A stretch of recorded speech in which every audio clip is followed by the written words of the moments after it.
Kita berhadapan dengan satu generasi loh, yang secara mentalitas sudah kena. Ini judi online kan sesuatu hal yang mengkhawatirkan. Tidak ada ceritanya orang yang dengan judi itu kaya raya. Orang-orang itu kalau tidak diperhatikan, dia udah terpapar. Secara mentalitas sudah rusak.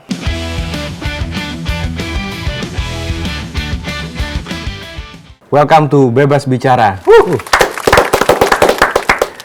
Bang Angga, Ya, kita kembali lagi bertemu setelah sekian cukup lama lah ya.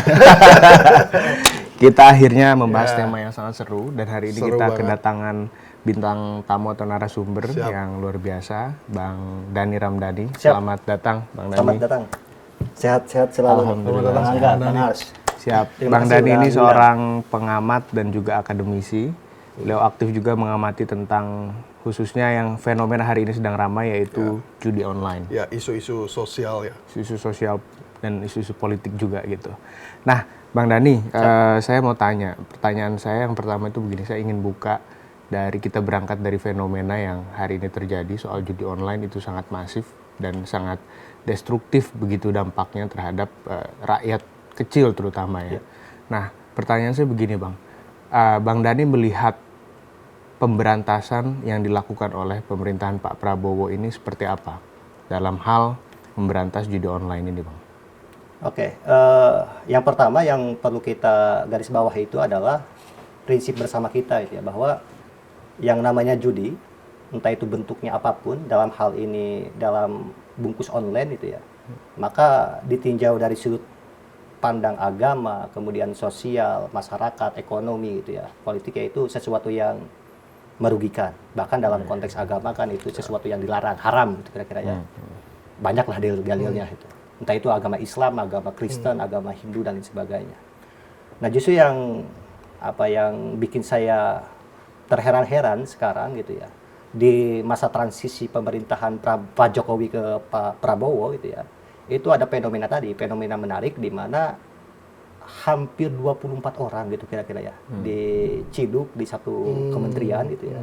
Dan kita bingung mau nyebutnya ini sebagai apa, sebagai oknum kah atau sebagai apa gitu ya. Dan itu terkait dengan judi online yang dalam kapasitas beberapa tahun terakhir gitu ya. Ini judi online kan sesuatu hal yang mengkhawatirkan gitu ya. Bayangkan sekarang, tadi saya ngobrol dikit-dikit ya, tipis-tipis saya share gitu ya. Yang mengkhawatirkan itu adalah bahwa judi online-nya itu sudah merambah ke anak-anak usia 10 tahun coba. Dan ini data dari PPATK loh. PPATK di kemarin itu berita bulan Agustusan itu ya, sebulan 2 bulan yang lalu itu, bahwa hampir 80.000 anak di usia 10 tahun ke bawah itu terlibat judi online. Artinya secara demografis ini angka yang sangat luar biasa. Kemudian di usia 10 sampai 20 tahun gitu ya, ini saya bikin catatannya, itu ada sekitar 11% dari totalnya ada 440.000 orang. Gitu ya. 10 tahunnya 80.000 anak, kemudian 440.000 orangnya di usia rate 10 sampai 20 tahun, kemudian di usia 21 sampai 30 tahun itu 520.000. Kemudian di 30 tahun sampai 50 tahunnya 1.640.000. Kemudian di atas 50 tahunnya itu 1.350.000. Nah, ini akumulasi totalnya itu ada 4.000 orang yang terindikasi gitu ya, terpapar judi online. Nah, yang mengkhawatirkan itu ada hitungannya 2% dari 4 juta yaitu 80.000 itu adalah anak kecil tuh. Bayangkan gitu, di saat kita sedang ngomongin masalah pemberantasan judi online dan lain sebagainya, kemarin udah ada oknum-oknum yang diciduk, kita mendapati ada 80.000 anak. Oke. Itu kan fakta di lapangan yang ada seperti itu gitu ya, Bang. Dan itu dampaknya sangat destruktif, saya kira seperti itu. Tapi Abang melihat ketika ada oknum-oknum yang ditangkap tadi ya, itu kan juga bagian daripada upaya untuk memberantas judi online itu.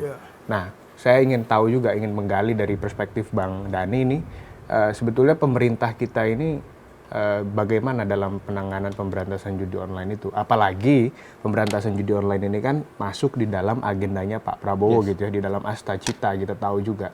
Nah, itu seperti apa, Bang? Untuk starting awal bagus. Untuk starting awal.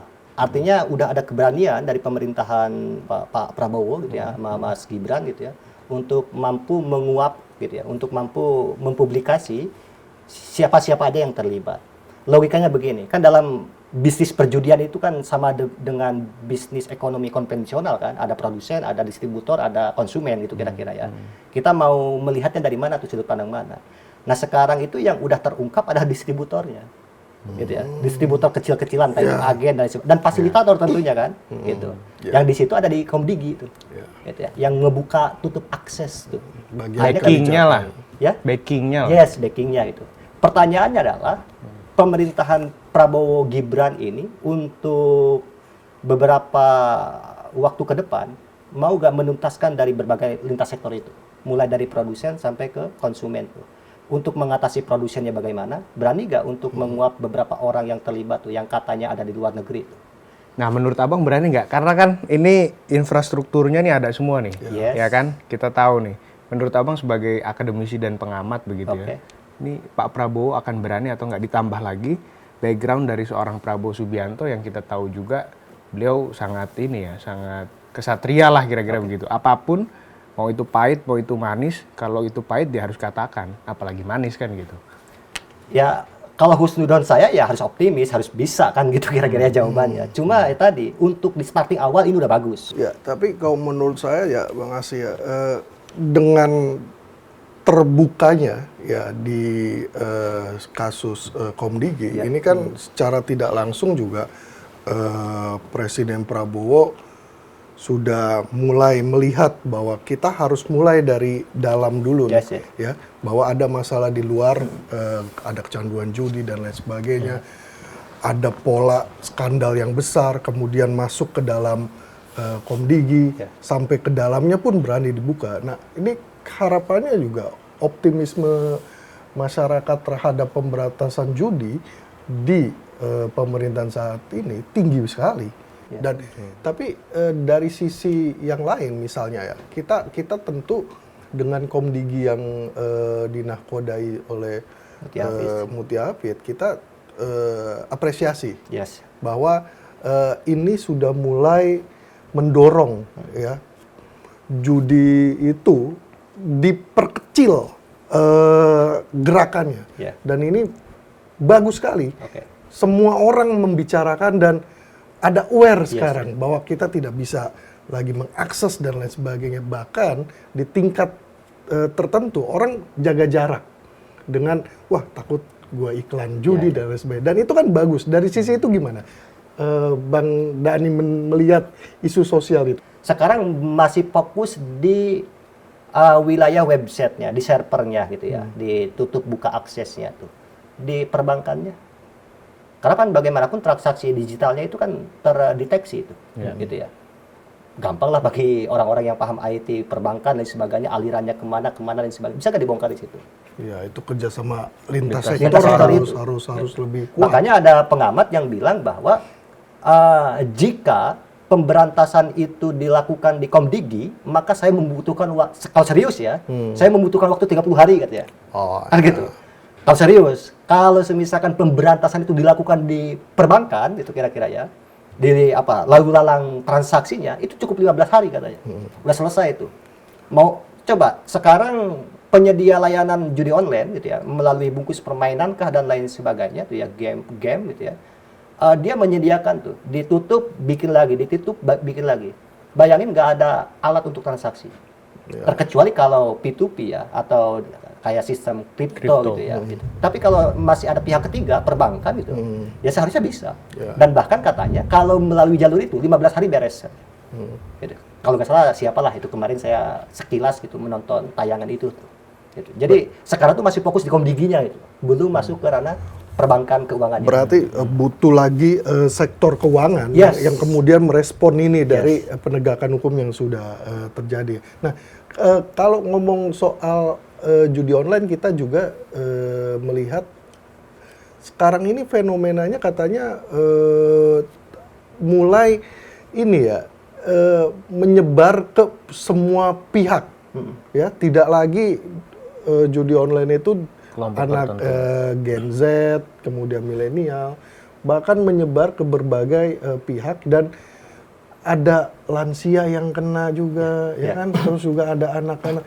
Ini semuanya sudah kena nih dengan judi online seperti ini. Nah, pertanyaannya sebenarnya bukan itu, tapi pertanyaan adalah, ini kan jadi candu, ya. Apakah ada dari sisi budaya kita itu sebenarnya memang punya candu ke arah sana? Ya. Jadi secara kebudayaan tuh ya tadi bahwa dalam kapasitas orang yang tanda petik miskin struktural gitu ya, bahwa kita itu ya tadi nyari uang susah gitu ya. Kemudian orang sekarang udah melek digital, udah sering nonton video di TikTok, di IG, di Facebook dan lain sebagainya. Konten kreator itu kan biasanya flexing gitu ya. Kemudian mereka nge-spill tuh cara bagaimana mendapatkan uang yang gampang dan lain sebagainya. Nah, artinya memang itu terinfluence tuh ke si yang menonton itu ya, dari mulai lintas usia itu, pada akhirnya mereka juga ingin mendapatkan sesuatu yang instan dan mungkin satu di antara yang instan itu adalah dengan cara bertaruh tuh ya. Jadi masukin uang 100.000 dapat tuh dikasih dulu 1 juta dan sebagainya. Yang padahal kalau menang. Ya, kalau kebanyakan kan kalah. Tapi ya dihadirkanlah cerita-cerita orang yang menang misalkan kan gitu, atau lingkungan sekitarnya berbicara saya dapat dan sebagainya, dan dia berharap begitu. Nah, disitulah ada edukasi finansial sebenarnya itu kan. Bisa gak nanti gitu, lintas sektor lagi nih ya, yang bertanggung jawab tentu pemerintah. Ada gak edukasi finansial bahwa kasih tahu ke tadi yang lansia bahwa 100.000 yang disetorkan ke judi online jika diakumulasikan untuk biaya sehari-hari itu bisa mencukupi 3 hari makanan pokok gitu kira-kira ya. Bisa beli beras, bisa beli telur, bisa beli mie dan lain sebagainya itu ya. Itu yang pertama tuh pada wilayah penggunaan uang tuh. Bagaimana caranya masyarakat gitu ya, seminimal mungkin pun itu uang, sekecil apapun itu uang, jika dialokasikan kepada hal yang positif itu bisa tadi minimal untuk bertahan hidup. Yang kedua ya tadi edukasi finansial yang berbasis pada investasi gitu. Kayak gitu. Dan kasih tahu ke masyarakat gitu kira-kira bahwa tidak ada ceritanya orang yang dengan judi itu kaya raya itu. Gitu ya. Terkecuali memang yang judi itu emang udah kaya, kan begitu ya. Ini masalah persepsi. Orang kaya judi itu bukan untuk kaya. Betul, untuk tetapi have fun. untuk hiburan, have fun. Dia ke Makau misalkan gitu ya, ke luar negeri dan sebagainya. Atau memang judi dijadikan sebagai alat untuk membersihkan uang. Kan ada cerita-ceritanya tuh kan, orang hasil apalah ya, gratifikasi lah, korupsi dan sebagainya, untuk bisa mencuci itu uang itu, keluarin dulu, kemudian atas nama menang lotre gitu kira-kira ya, masuk ke Indonesia dipajakin, beres tuh, jadi bersih tuh uangnya, kayak gitu. Nah kan cara pandang judi bagi orang-orang seperti itu kan hanya have fun, kemudian ngebersihin uang. Tapi kalau bagi orang miskin, gitu, ya udah itu jadi penyakit, itu jadi penyakit, itu jadi sumber masalah gitu ya. Bahkan tadi saya selalu katakan ke teman-teman bahwa sebenarnya gitu ya, orang yang di belakang judi itu kayaknya dia juga memiliki perusahaan pinjol gitu kira-kira. Karena Jadi, selalu ini ya, beriringan. Judul dengan pinjol tuh kayaknya itu kembaran gitu, adik kakak yang memang satu rahim tuh, sehingga pada akhirnya kekurangan, simbiosis mutualisme. dan semuanya mudah. Coba bayangin sekarang anak-anak 10 tahun bisa melakukan transaksi itu loh dengan mudah. Mulai dari tadi, termasuk pencairannya, withdraw dan lain bahasa mereka gitu ya. Gitu. Saya aja yang di usia sekarang nggak paham tuh cara transaksinya. Tapi mungkin di generasi mereka, khususnya tadi itu di 20 tahun ke bawah itu artinya ya tadi mereka harus diberikan edukasi gitu ya, bagaimana caranya memanfaatkan digital sebagai alat untuk hal yang positif dan produktif gitu ya, bukan malah dekonstruktif gitu, menghancurkan. Nah Bang, ini kan tadi kalau sampai anak 10 tahun atau kelompok umur di bawah 10 tahun itu sampai kena judi online, saya miris banget sejujurnya dengarkan. Nah ini Bang, Abang kan backgroundnya adalah filsafat ya, saya baca sekilas gitu. Sebetulnya pertanyaan saya begini, hal yang paling mendasar sehingga ini kok terjadi gitu ya, bahkan menyasar seluruh kelompok umur, dan tadi yang paling saya miris itu yang anak-anak sampai lansia gitu. Sebetulnya apa yang akhirnya ngehit mereka gitu loh? Yes. Ya bahwa anak-anak gitu ya, secara psikologi gitu, dia masanya bermain. Pertama itu kan, yang dulunya permainan tradisional itu ya ada main karet lah, main bambu gitu ya, main bekel, main gambar dan lain sebagainya. Sekarang kan udah mulai itu hiburan mereka itu, dunia mereka itu digeser pada wilayah teknologi, gadget gitu ya. Gadget. Dan sekarang kan orang tua juga mulai tidak tampak ketegasannya, gitu ya, untuk bisa membatasi anak-anaknya itu bersentuhan dengan gadget gitu ya.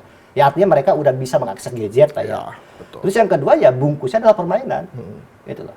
Kan nggak ada judi yang benar-benar judi kan di situ, biasanya gitu ya. Tapi bungkusnya adalah game. Mereka butuh hiburan dan penyedia ini memberikan hiburan. Yes, itu. Gitu. Jadi di sela-sela hiburan Ya. itu ada hiburan yang berbayar itu, Yes. gitu kira-kira kan. Ada hiburan yang berbayar yang harus pakai voucher lah, pakai bintang, pakai diamond gitu ya, atau pakai apapun itu bentuknya, dan mereka membutuhkan uang tuh, kayak gitu. Jadi memang secara psikologi nggak ada edukasi itu dari ya sistem pendidikan tentunya ya gitu, untuk bagaimana dunia anak-anak itu yang memang masih akrab dengan dengan kognitif yang belum sampai ke hal-hal yang matematika gitu, pintar fisika itu kan bukan di situ itu, tapi di dunia permainannya dulu itu. Nah bagaimana gitu kira-kira si pemerintah itu harus bisa mampu tuh mengawasi itu game-game anak-anak itu tercampur gak dengan tadi kedok-kedok perjudian online gitu, kayak gitu. Dan saya yakin ini belum ada hal yang sampai ke sana tuh, mensterilisasi permainan-permainan anak-anak yang berbasis pada gadget itu, yang steril dari permainan judi online itu. Khususnya permainan yang berbayar aja dulu gitu kira-kira. Harusnya gimana tuh Bang? Pemerintah itu kan dia punya infrastruktur lah ya, Yes. semua hal. Mungkin bisa dia sensor gitu. Iya. Nah menurut Abang ini apa yang paling efektif, dan untuk sementara ini kita bisa katakan menurunkan angka? Pertama gini, bahwa ada Judi nggak online. kalau di obat itu ada istilah ada istilah harus masuk dulu ke BPOM, BPOM, ya. gitu ya. Kalau misalkan ke makanan ada halal, Halal. gitu ya. Nah sekarang kalau nggak salah ya, kalau tim-tim IT biasanya bikin aplikasi apapun gitu ya, udah daftarin ke Google beres gitu loh. Bisa diakses, tinggal nanti pemasaran dan sebagainya. Ada nggak gitu ya produk penyedia permainan-permainan itu gitu ya, ada diseleksi secara ini. Saya kira itu ada kita itu Ada. punya dirjen aplikasi atau apa itu di Komdigi ya, dan itu urusannya aplikasi dan lain sebagainya. Dan mungkin pengawasan ya, dan juga Yang paling penting itu sih Bang, soal alur kas Iya. uang ini, jadi transaksinya sektor dan keuangan sebagainya. juga Sektor harus keuangan. Dan juga dikunci. tadi kan rata-rata permainan-permainan yang tidak berbasis berbayar itu yang gratisan itu muncul iklan-iklan tuh, dan biasanya kan iklan itu terintegrasi dengan layan-layan link install ke yang lain gitu kira-kira.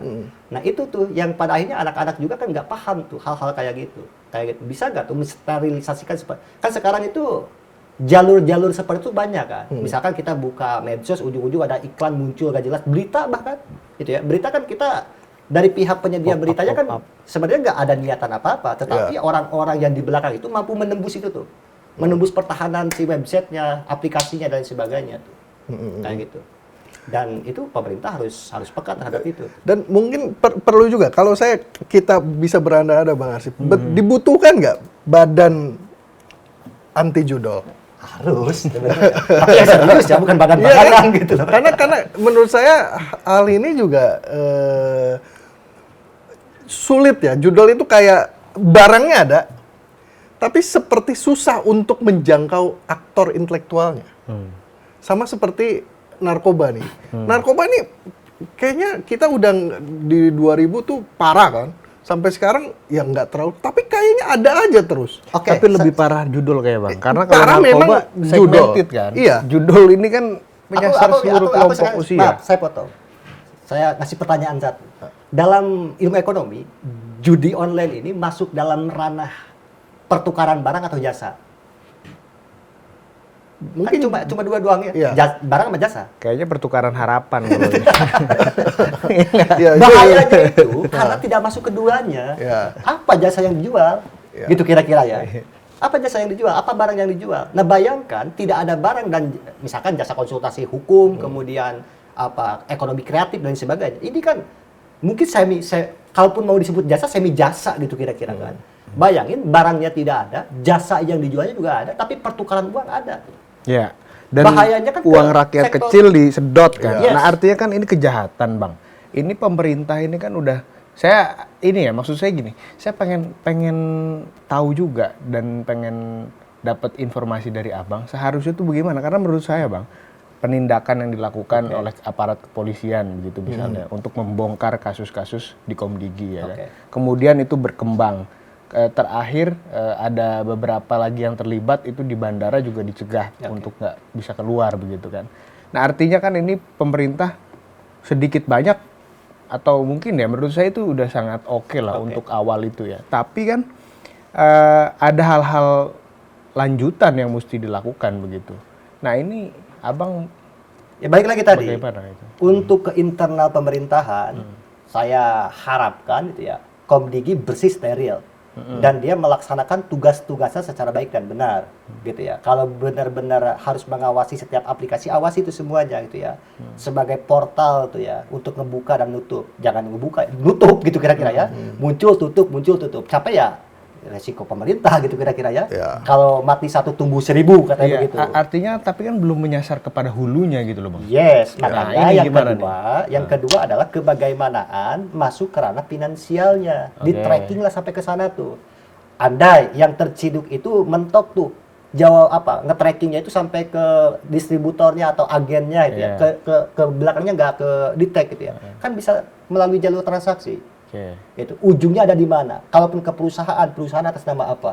Gitu ya. Kalaupun perusahaan black gitu ya, atau yang sengaja dikaburkan, ya udah tinggal dibekuin, ditahan, dan juga mungkin ada yang ngambil dan lain sebagainya. Nah, untuk nge-tracking sampai ke belakangnya itu jalur transaksinya itu gitu. Karena bagaimanapun uang yang 900 triliun itu nggak ujung-ujung cash gitu. Pasti melalui jalur bank-bank ini gitu loh. OJK harus berperan, PPATK berperan di situ. Kemudian perbankan meskipun ada etika perbankan kalau nggak salah ya, pada wilayah privasi nasabah dan sebagainya. Tapi untuk hal ini pemerintah kan bisa mengeluarkan diskresi atau apa gitu kira-kira ya. Gitu. Karena ini urgent tuh, buka aja datanya itu ya. Meskipun dibukanya nggak ke publik, tetapi untuk tadi kebutuhan penyidikan atau penyelidikan tuh sampai ke ujungnya. Nah itu bisa sampai ke produsen tuh, gitu ya, sampai ke produsennya. Baru tadi ya berikutnya adalah yang saya tekankan itu ya, bisa nggak merehabilitasi para penyintas judul itu tuh yang masih jadi pertanyaan. Ya dan mungkin ini juga untuk di yang abang sebut itu produsen, ya berarti harus ada kerjasama antar negara. Yes, Ya. Karena di luar negeri kan. Iya, karena kita kan melawan hal yang mungkin kita tidak punya jangkauan ke arah sana, sehingga diperlukan ya kalau tidak ada badan gugus tugas ya yang mendorong bahwa ini perlu koordinasi, mungkin nggak di Asia tapi ASEAN, ya Asia Tenggara, dan itu menurut saya masih oke lah, ya kan, karena dampaknya parah. Dan perputaran uangnya nggak di sini, dan itu merugikan, sangat merugikan, ya, dan itu merugikan, dan secara akumulasi, saya kira peran pemerintah sudah oke nih. Terakhir itu benar kata Bang Arsy bahwa kalau tidak salah sudah ada tersangka, ya, yang ditetapkan itu orang e-sport ya, kalau nggak salah ya, nanti e-sport, ya. Nah, mungkin nanti game orang-orang game olahraga, dan itu dijadikan tersangka dong. Dan menurut saya itu salah satu poin penting ya, bahwa pemerintah ini ya, mungkin nanti Bang Dhani ulas juga, punya komitmen yang tinggi terhadap pemberantasan judi online. Ya, gimana pendapatmu? Tadi alat ukurnya adalah sejauh mana efektivitas dan tepat guna apa yang dilakukan. Jangan sampai tadi bergerak tapi nggak tahu tuh arahnya kemana. Sporadis gitu ya. Untuk starting awal udah bagus. Gitu. Untuk starting awalnya. Gitu. Cuma komitmen ke depannya gitu ya. Kerja-kerja tadi, apakah tadi memberdayakan aparatur yang udah ada, kepolisian bergerak gitu ya. Kemudian juga di lintas sektor perbankan, kemudian Komdigi dan lain sebagainya bergerak semua, ya udah beres sebenarnya. Gak perlu bikin-bikin yang ad hoc lagi gitu ya. Keluar lagi kan logikanya bikin badan, ada logika anggaran gitu kira-kira ya. Gitu, ngerekrut lagi dan sebagainya. Maka jadi saran berikutnya gitu kira-kira. Tapi yang penting ya, dari sisi kebijakan juga harus diproses bentuk undang-undang dong. Undang-undang khusus untuk judol. Iya. Ya, mungkin ada tentang judi, tapi judi yang konvensional. Sekarang masih dalam undang-undang transaksi online lah ya. Gitu. Tapi lebih fokus lagi, yang kemudian itu mematikan tuh, udah nggak ada produsen dan itu mereka jaga. dan hasil akhirnya apa? Ya nanti di aplikasi-aplikasi semuanya itu akan bagus. Oke. Ya, khususnya tadi yang kita bicara itu di Dirjen Aptika, kalau salah ya. Aptika. Nah, itu yang akan mendorong itu, ya kan? Makanya kalau saya mendorongnya ke program legislasi nasional tuh Oke. harus ada juga. Gimana kalau cara pandang Bang Dhani? Yes, dalam hal itu saya tidak saya sepakat gitu ya. Saya sepakat lah untuk tataran politis, kemudian dalam wilayah legislasi gitu ya, pembuatan undang-undang saya sepakat gitu ya, yang lebih tegas dan jangan bercampur dengan tadi undang-undang yang lainnya gitu ya. Tetapi terintegrasi gitu ya, terhubung lah itu, tidak saling tumpang tindih. Biar ada pelaksanaan kebijakan yang secara eksekutif itu jelas dasar hukumnya gitu ya. Nggak buka-buka dengan perbankan apa dan sebagainya itu. Kemudian yang berikutnya gitu kira-kira bahwa yang perlu dilakukan itu gitu, di samping tadi keseriusan pemerintah dalam sektor komdiginya, kemudian perbankannya sampai ke produsen, yang saya wanti-wanti ke pemerintah itu tugasnya bukan hanya di situ gitu loh. Itu kan udah berat sebenarnya. Ada yang lebih beratnya tadi, rehabilitasi 4 juta orang itu tuh. Terlebih ada seratusan ribu orang gitu kira-kira yang itu memang di bawah usia, yang itu merupakan generasi kedepannya tuh. Bayangkan nanti gitu, orang-orang itu kalau tidak diperhatikan, dia udah terpapar, secara mentalitas sudah rusak. Kalau dari tawaran Bang Dhani, apa penawaran rehabilitasi yang mungkin bisa dilakukan oleh pemerintah? Ya tentu kan rehabilitasi yang nggak sama seperti rehabilitasi narkoba atau sintek dan lain sebagainya gitu ya.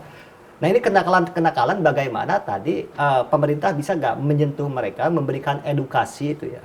Tapi tepat guna ya, bukan hanya bikin program kemudian ternyata programnya ke yang bukan terpapar kan, bisa aja seperti itu nantinya.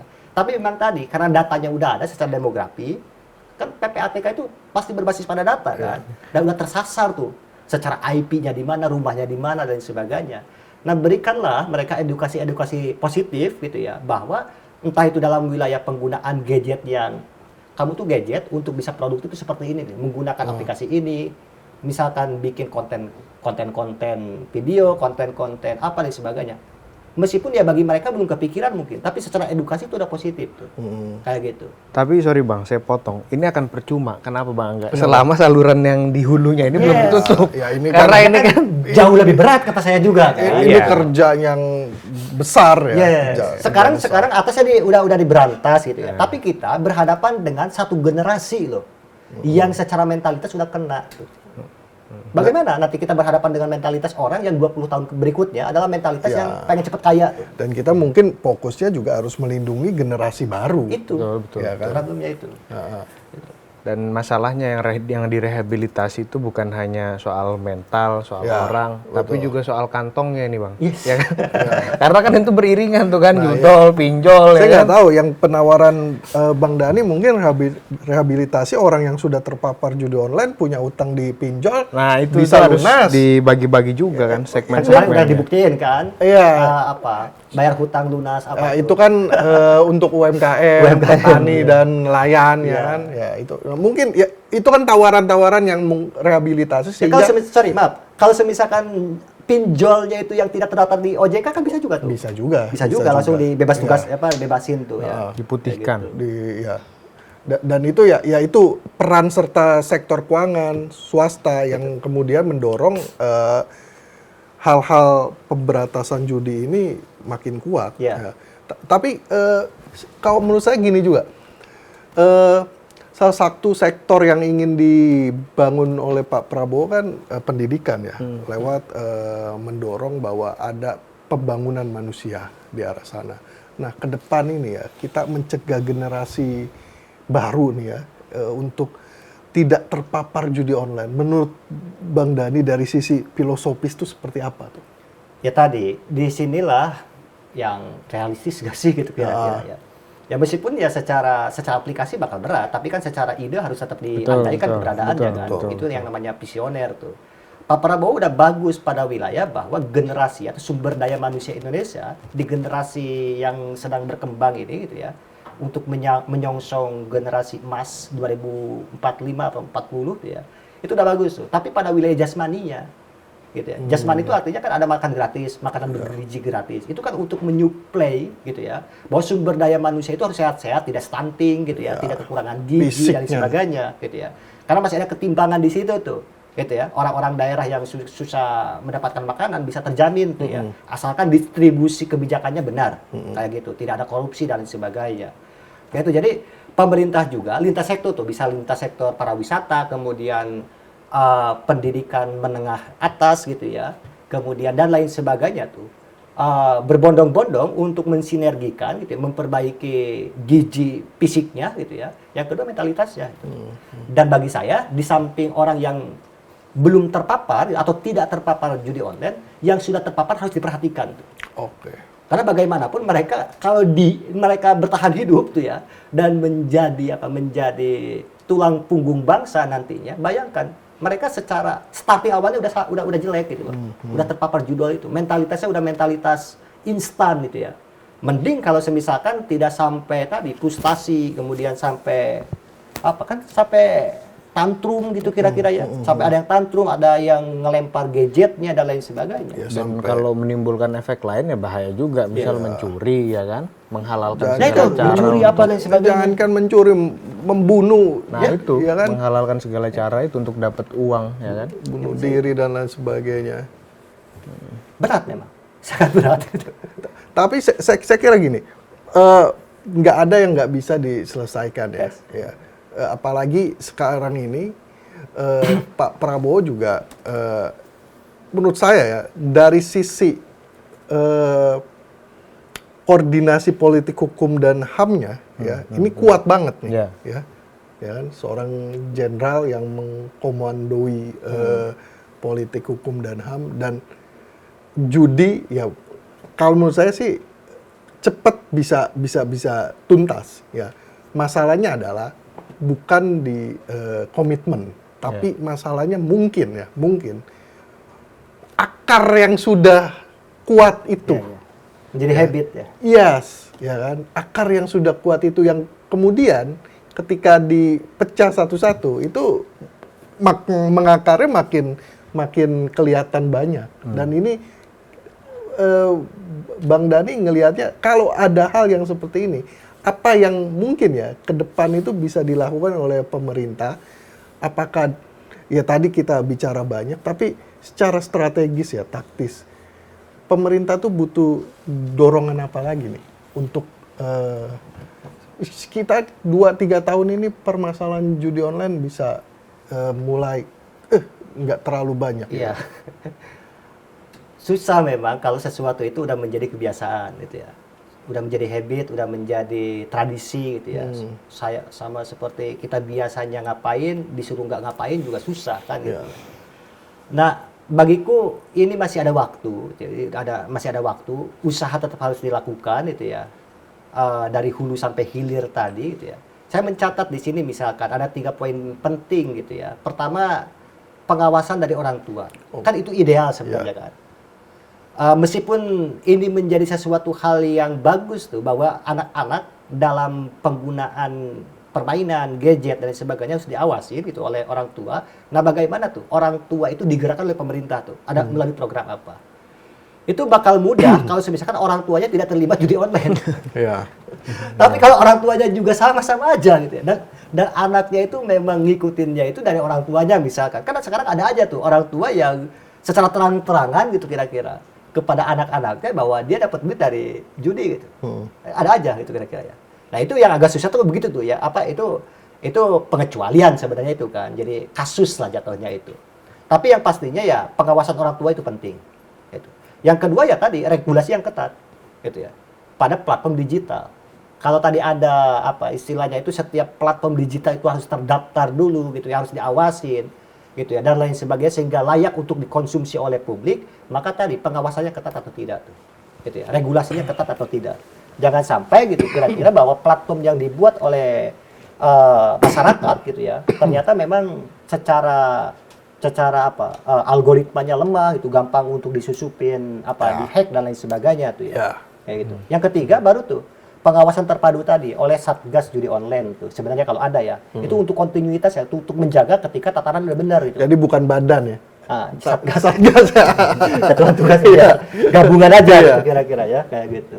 Nah, saya mencatat tiga poin itu tuh. Baik Bang Dhani Ramdhani, analis kita dan akademisi dari Universitas Pamulang. Terima kasih sudah Siap, hadir. sama-sama. Makasih, Bang.